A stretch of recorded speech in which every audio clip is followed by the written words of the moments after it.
नमस्कार मित्रांनो, आपण महाराष्ट्र विधानसभा निवडणूक 2024 ची येऊ घातलेली आहे आणि अनेक जणांना प्रश्न पडलेला आहे की आचारसंहिता लागलेली आहे. आचारसंहिता कशाला म्हणणार, ती केव्हा लागली? महाराष्ट्र विधानसभेच्या निवडणुका ज्या वेळेसपासून घोषित झालेल्या आहे तेव्हापासून आचारसंहिता लागली. मग ती केव्हापर्यंत असणार आहे? तर जोपर्यंत रिझल्ट लागत नाही तोपर्यंत असणार. म्हणून निवडणुकीच्या घोषणेपासून तर निकालापर्यंत या दरम्यान आचारसंहितेचा हा कालावधी आहे. तर मित्रांनो, निपक्षपातीपणे आणि मुक्तपणे निवडणुका व्हाव्या यासाठी निवडणूक आयोगाकडनं जे नियम किंवा जे काही अटी घालून दिल्या जातात त्या नियमांना किंवा अटींनाच आपण आचारसंहिता म्हणतो. मग आता हे नियम का आवश्यक आहे? राजकीय पक्ष असेल किंवा निवडणुकीला उभा राहणारा उमेदवार असेल किंवा आता सत्तेवर असलेलं शासन असेल, त्यांच्यासाठी लागू केलेल्या ह्या नियमांचा एक संच ज्याला आपण आचारसंहिता म्हणतो.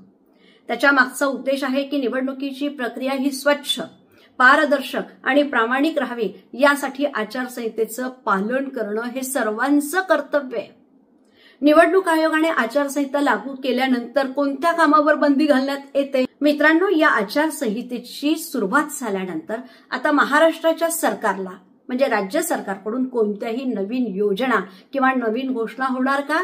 अजिबात त्यांना करता येणार नाही. एवढंच नाही तर निवडणुकीच्या काळामध्ये जे धार्मिक स्थळं आहेत त्याचाही वापर मात्र करता येणार नाही. मतदारांना मतदान केंद्रापर्यंत नेण्यासाठी वाहने दिली जाऊ शकत नाही.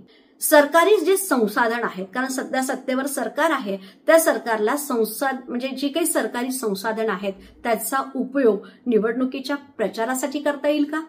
तर तो अजिबात करता येणार नाही. जसे की शासकीय गाड्या आहे, शासकीय इमारत असेल, शासकीय कर्मचारी आहे, त्यांचा उपयोग त्या निवडणूक प्रचार कार्यासाठी कोणत्याही सरकारला करता येणार नाही. ही बंदी घालण्यात आली आहे. नंतर मतदारांना प्रलोभन देणं हे सुद्धा बेकायदेशीर आहे. कारण आपण पाहतो निवडणुकीच्या काळामध्ये विविध प्रकारचे पैसे असतील किंवा वस्त्र असतील किंवा अन्य उपहार आहे, हे मतदारांना देऊन त्यांना प्रभावित करून कशा पद्धतीने आपली मताची जोडी भरता येईल या दृष्टिकोनातून राजकीय पक्ष किंवा उमेदवाराकडनं प्रयत्न केले जातात.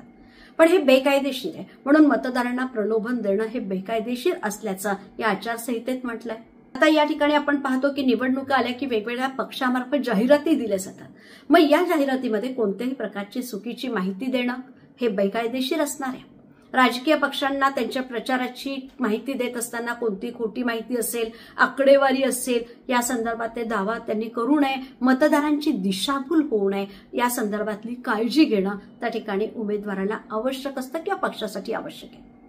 नंतर उमेदवारावर किंवा त्यांच्या कुटुंबियांवर वैयक्तिक टीका सुद्धा करता येणार नाही.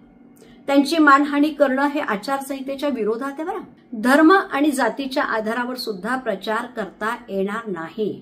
कारण आपण पाहतो की निवडणुका म्हटलं की धर्माचा आधार, जातीचा आधार, भाषेचा आधार घेतला जातो. मतदारांना भडकवायचं आहे, त्यांची मतं एकत्रित करायची, मतदारांना प्रभावित करायचं आहे. हा आचारसंहितेचा भंग आहे आणि अशा प्रकारे धर्म आणि जात याच्या आधारावर प्रचार करता येणार नाही. याची आचारसंहितेत नियमावली घातलेली आहे. निवडणूक आयोग आचारसंहितेच्या अंमलबजावणीबाबत अतिशय काटेकोरपणे लक्ष ठेवतो. बरं, जर कोणताही राजकीय पक्ष किंवा उमेदवार याने नियमाचं उल्लंघन केलं तर त्यांच्यावर कठोर कारवाई होऊ शकते. मग आता कारवाई करण्यासाठी त्यांच्याकडे तक्रार येणं आवश्यक आहे. मग हा तक्रार कोण करू शकतं? तर मित्रांनो, तुम्ही आम्ही कोणीही त्या ठिकाणी तक्रार करू शकतो. विरोधी पक्षाचा सदस्य तक्रार करेल, मतदार या नात्याने आपण तक्रार करणार. मग प्रश्न निर्माण होतो, ही तक्रार कुठे नोंदवायची? तर निवडणूक आयोगाच्या वेबसाईटला. आणि मित्रांनो, तक्रार नोंदवल्यावर त्याची दखल घेतली जाते का असा प्रश्न निर्माण होईल. तर आपली तक्रारीची दखल घेतली जाते. विशेष म्हणजे आपली तक्रार गोपनीय ठेवली जाते आणि त्या संदर्भात योग्य ती कारवाई सुद्धा केली जाते. किंवा लोकशाही सुदृढ करण्याच्या दृष्टीने एक सुजाण नागरिक या नात्याने आपणही लक्ष ठेवणार आहे. निवडणूक आयोग तर ठेवणारच आहे, पण निवडणूक आयोगाबरोबर आपण सुद्धा या समाजाचे एक जागरूक नागरिक या दृष्टिकोनातनं या ठिकाणी सगळ्या गोष्टींचा विचार करणार की आचारसंहितेचं पालन होतंय का?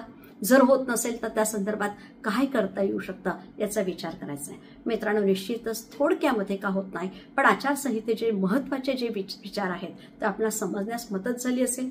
एक जबाबदार नागरिक या नात्याने लोकशाहीला सुदृढ करण्यासाठी आणि चांगल्या वातावरणात निवडणुका व्हाव्या यासाठी आपण प्रयत्न करणार आहोत आणि या प्रयत्नामध्ये मतदानाचा आपला हक्क मात्र आपण निश्चित बजावणार आहात एवढं लक्षात ठेवायचंय.